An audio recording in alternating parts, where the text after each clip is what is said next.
guys, welcome to RTRC. So today is a video about, I guess, what makes a perfect man cave. And well, I think for myself anyway, I've achieved that, and I kind of thought, you know, I might show you a little bit of what I've done. But I guess the little back history of yours, obviously I had the fire back in November which wiped out the cabin, and on the plus side, if there's a plus side, it's kind of given me incentive to reinvent the wheel a little bit, to kind of just sort out the little niggles, to make things a little bit simpler. So yeah, I think I've done quite okay. So let me give you guys a quick squiz at what I have done. I'm just going to pop the camera around, so let's try that now. Well, that didn't work. Yeah, there we go. Okay, we have my new man cave. So this is a Lugard cabin, 6.5 by 3.5 meters in size. And first thing we get, a big workbench. This is important to me because when I have to do any building, I need a workbench. But I've actually gone one step further on this. You'll notice I have plug sockets up here because you never know when you're going to want to plug something in out here to use the table for milling machines, whatever, anything that makes muck. But we also have inside a waterproof box, check that out, we have some XT60s.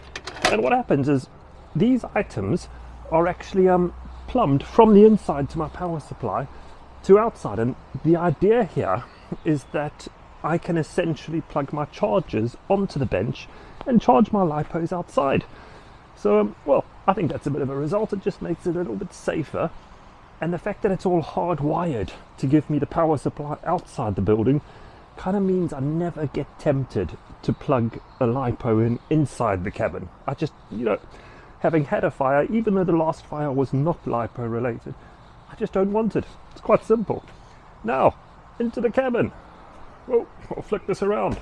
So, I've been a very, very busy chap. You can actually see here what I've done. It's a nice big space, as I said, 6.5 by 3.5, and I've done lots of tool station cabinets. Why have I done cabinets?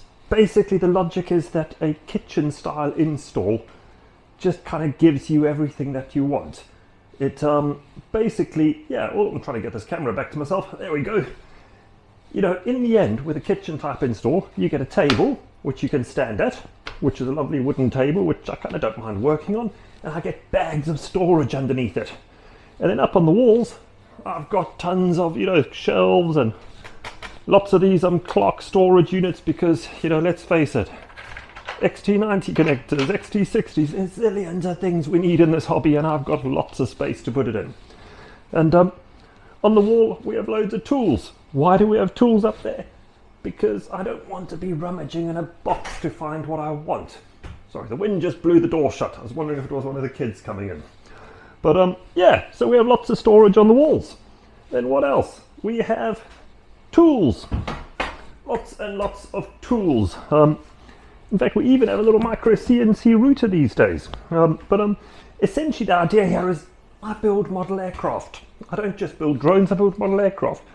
And I kind of want to have access to all the tools that I might need, and they've got to be readily available. And I've got a choice here because if I feel like it's peeing with rain outside, I could just use it here.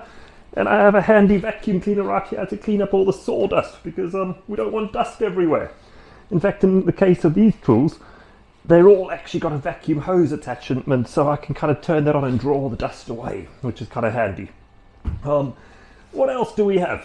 We have another unit. This unit it was actually an afterthought. I originally only wanted the unit down the one side, but in the end I decided after putting stuff out to put this in. Why? A, because I've got bags of storage again, and B, somewhere for my solder station and electronic projects to go. And it's kind of, I guess for me, is that there's different aspects to the hobby. There's things like the electronic wiring, soldering, maybe building a quadcopter, but down there, that's all kind of like your traditional building stuff, you know, cutting wood, things like that. So this is very much more about the, I guess, just a solder station, things like that. And testament to that is the fact that I've got a great big spotlight over here with one of those magnifying glass type things so I can actually see because my eyes are rubbish.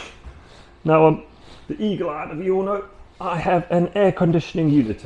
This is actually not only an air conditioner, it's a full heat pump solution that was put in. Well worth it in a cabin like this, because it just completely climate controls and it's kind of very cheap to run. Exactly what's needed. What else do we have? Now this is a little gem. If you check this cupboard, this was purpose put together by myself to be a printer cupboard. So what we have going on here, I've got two printers, one at the bottom, one at the top. This one's busy doing something. And what's absolutely key about this, I've put in a extractor fan system. So let me shut that because it's a bit noisy. Essentially, what happens is I use this space as my home office studio at the same time.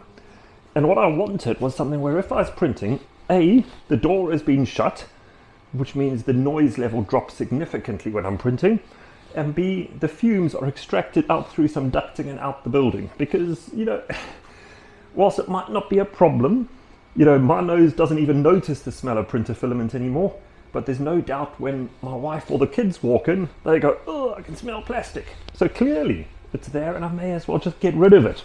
So, yeah, a printer cupboard, very useful. What else? Well, I have a whole lot of junk on the floor because I haven't sorted all of that out yet. And I also have a build table over here. Now this is a movable table because the reality is when I'm working on building a big plane, for example, this is the Acacia over here I'm working on, which is a little petrol powered job. I don't really have the space on one of these countertops to do it. So a table I can move around is very handy. And well, this one, you know, it kind of does everything. It's an old kitchen table, I think. I don't know where it came from, but it's an old one and I just grabbed it and I've used it. It does the job. So, what else? I guess the biggest thing that is probably noticeable in this cabin, where are all the planes? They're not in here. There is, well, there's that one, but that's because I'm working on it. But I don't have all the aircraft in here.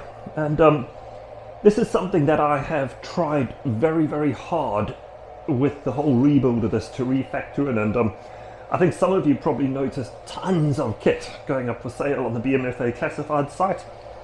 The reason for that, I'm thinning out, because what I've realized, it's far more enjoyable to build aircraft when I don't have to walk over aircraft.